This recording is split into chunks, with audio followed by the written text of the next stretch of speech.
vous parler de la préparation des bois. On va imaginer ce bois qui est neuf, hein, là il est à l'état brut, hein, on va faire du chêne, et je voudrais lui donner une teinte un petit peu dorée. Voilà. Je vais donc le teinter, mais avant cela, il y a quand même une préparation à faire sur les bois. Un bois qui peut être ancien, sur lequel vous avez déjà procédé à un décapage complet pour l'avoir remis à nu. Parfois, il est nécessaire de faire un ponçage. Alors, le ponçage se fait avec des papiers abrasifs. J'ai ici des mousses à poncer, des feuilles de papier abrasif. Et j'ai un accessoire qui a son importance, c'est une cale à poncer. On voit trop souvent des gens poncer, des fois maladroitement, avec des feuilles abrasives à la volée, comme ceci. C'est pas comme cela qu'on obtient les bons ponçages. Déjà, sachez que cette cale, elle a été étudiée pour les feuilles de papier abrasif qui sont de format standard. Et quand je dis qu'elle est étudiée pour, eh bien, dans une feuille abrasif, je vais pouvoir faire 6 patins que je vais adapter à ma cale à poncer. Alors, pour cela, je vais prendre ma feuille et je vais commencer par, dans le sens de sa longueur, la diviser en 2, comme ceci. Alors, vous remarquerez que je mets l'abrasif contre l'abrasif. Je suis là sur le côté papier qui lui, est absolument lisse. Et déjà, je vais me servir de ma cale. Vous voyez qu'elle a une forme arrondie. Et je vais écraser avec cette partie de bois dur mon pliage. Comme ceci. Ça n'a l'air de rien, mais ça fait déjà un pré-découpage. Ma feuille abrasif, voilà, comme si j'avais un pointillé, se détache toute seule. Je me retrouve donc avec 2 bandes de papier abrasif de même dimension. Je vais cette fois prendre ma cale, la positionner ici, juste au bord. Et c'est là que vous allez voir l'importance de la taille de la cale à poncer. Je vais simplement, par un pliage comme ceci, là j'ai marqué l'abrasif, je vais pouvoir l'écraser. Et ici, je vais joindre juste dans la commissure. Voilà. Et là, vous avez pu constater que j'ai plié en 3 parties égales ma feuille. Alors, je vais à nouveau retourner l'abrasif pour toujours être du côté lisse et pour pouvoir écraser avec ma feuille, avec ma cale, ma feuille. Et là, comme je disais tout à l'heure, le pré-découpage est déjà fait. Voilà. J'ai pris aucune mesure. Hein, j'ai donc en fait découpé en 6 morceaux égales ma feuille abrasive. Alors, cette partie de feuille que je récupère, donc, et là j'en ai 6, je vais tout simplement la positionner comme ceci. Elle est forcément à la taille de ma cale à poncer. Et ici, je vais simplement exercer le pliage. Et là, j'ai une cale qui est parfaitement habillée de sa surface abrasive, qui va permettre de faire mon ponçage. Alors, ça a l'air de rien, mais là, j'ai une pièce de bois qui est parfaitement plane et droite, bien entendu. Mais imaginez que j'ai une pièce de bois qui vient se superposer ici. Là, quand je vais poncer, je vais vraiment aller jusqu'au bout, puisque ma cale est habillée vraiment jusqu'au bout. Je n'ai pas le papier qui dépasse, que l'on peut accrocher ou déchirer.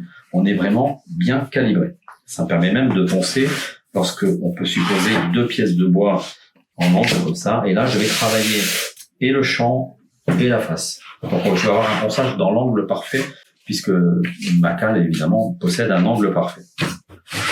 Voilà un peu pour la cale à poncer. Autre accessoire, ce sont ces mousses abrasives. Alors, elles, très souvent, justement par rapport à ma cale à poncer, je vais tout simplement les découper avec une paire de ciseaux. Hein. Alors, c'est un petit peu au pif, hein, on va les couper en 2. Et je fais un petit peu moins précis qu'avec le papier. Là, je vais simplement les partager en 2. Là, cette fois, je ne vais pas, pour la préhension, attraper comme ceci ma mousse. Hein, parce que vous avez vu, elle s'arrondit, c'est pas très très bien. Non, il faut que je travaille bien à plat.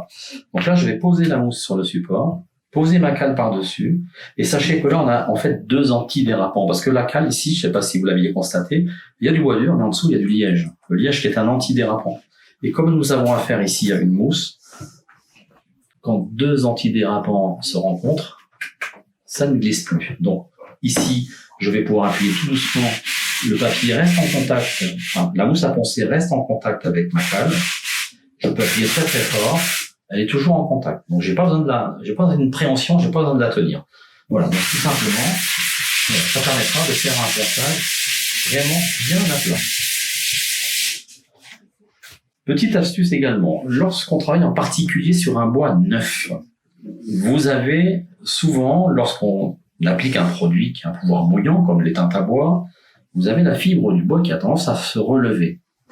Et si cette fibre de bois s'est relevée lorsque vous avez teinté, on sera tenté de dégrainer, c'est le terme de notre jargon, hein. Égrainer, ça veut dire poncer légèrement pour enlever cette fibre qui s'est redressée, hein. Et quand on dégraine, le souci, c'est qu'on enlève de la couleur.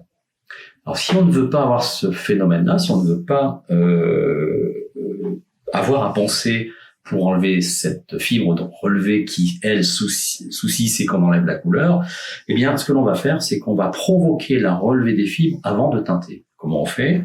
On prend tout simplement un récipient avec de l'eau, de préférence de l'eau un peu chaude, ça va provoquer une relevée un peu plus importante, et on va humecter, on va mouiller le bois à l'eau chaude. Et vous verrez que lorsque le bois aura séché, vous avez toutes ces fibres qui se sont un peu relevées. Donc, là, on va prendre un abrasif très fin pour égrainer. Bien entendu, on va pas enlever de teinte puisqu'on n'en a toujours pas mis. Et c'est ce qui va nous permettre, lorsqu'on va teinter le bois, de laisser en place la fibre. La fibre s'étant déjà redressée, vous l'avez retirée, n'étant plus présente, votre bois restera lisse après l'application de la teinte. Alors, procédons maintenant à la mise en teinte. Alors, avant de parler de la mise en teinte, je voudrais vous parler des produits de rebouchage. Puisque là, je vous ai parlé de ponçage, il est évident que sur une pièce de bois, il peut y avoir un petit éclat, un petit défaut, ou une réparation à faire sur un bois que l'on a décapé, ou voilà. Donc, il y a des produits de rebouchage qui sont, alors les pâtes à bois. Vous avez ici une pâte à bois. Alors là, c'est du chêne foncé. Il existe différentes couleurs. Ça, c'est des pâtes à bois qui sont prêtes à l'emploi, que l'on va utiliser avec des petites spatules de façon à bien écraser, bien reboucher donc les parties de bois abîmées. Vous avez un autre produit qui est celui-ci. Ça s'appelle du rebouche-trou. Alors, ce produit-là, vous allez voir, c'est une poudre qui est très très fine. Alors, elle existe en deux couleurs. Là, vous avez de la poudre de bois, alors c'est de la poudre de chêne naturelle. Le composant du produit, il faut savoir qu'il y a aussi un liant qui est une colle naturelle, d'accord, et qui, lorsqu'on va mettre de l'eau, on va l'activer un peu à la manière d'un enduit pour pouvoir reboucher. Alors ça, par rapport à la pâte à bois, quel est son avantage? C'est que ici, avec ce récipient-là, je peux obtenir plusieurs couleurs. Comment? Ma poudre étant claire, dans le mode d'emploi, on vous indique qu'il faut mélanger une dose d'eau dans la poudre pour pouvoir réaliser votre pâte à bois. L'eau peut être remplacée par de la teinte à bois. Et en fonction de la couleur de la teinte à bois que je vais utiliser, je vais pouvoir décliner différentes nuances avec cette même poudre. Alors, la poudre existe également en couleur foncée pour des bois qui sont très foncés, sur lesquels on ne veut pas s'embêter à mettre un colorant ou autre. Un bois très foncé, on va directement, pour un chêne foncé par exemple, utiliser cette pâte à bois, ce rebouche-trou. Le rebouche-trou donc foncé ou clair. Le clair ayant l'avantage donc d'être pouvoir additionner de pigments de couleur. Alors, maintenant procédons à la mise en teinte. On va supposer notre rebouchage. Bien entendu, quand on fait un rebouchage, les temps de séchage des mastiques sont en fonction de leur épaisseur, hein. Plus ce sera épais, plus ce sera long à sécher. N'essayez pas de poncer un mastic qui n'a pas bien durci, hein, donc laissez le temps au mastic de bien durcir.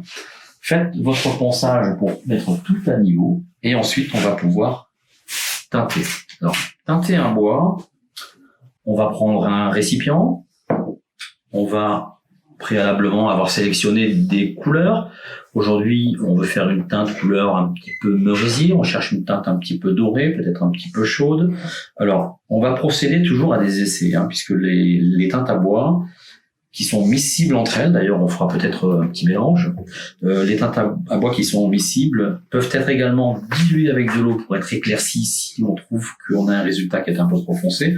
Donc tout ça, on fait des essais sur une chute de bois quand on en a une, ou un essai sur une pièce de bois qui sera facile à reponcer si jamais ça n'allait pas. Alors, je vais prendre une teinte merisier, j'aurais pu choisir toute autre couleur bien sûr, hein.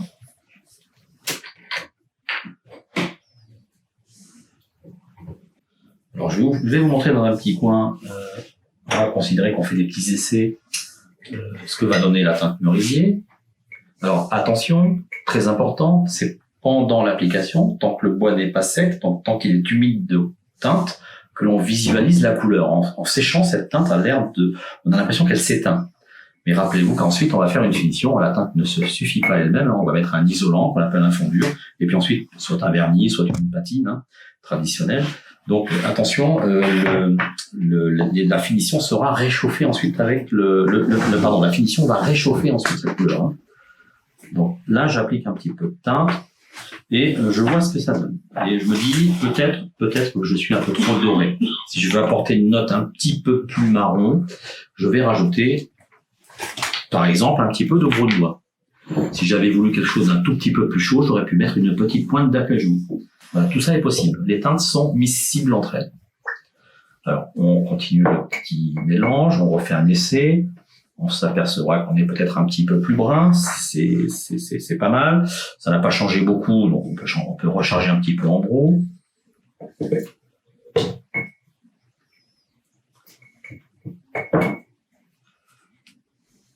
Voilà, vous voyez, là, j'ai foncé nettement ma couleur. J'ai surtout apporté une teinte un petit peu plus rousse, un petit peu plus mordorée avec le brun de noix.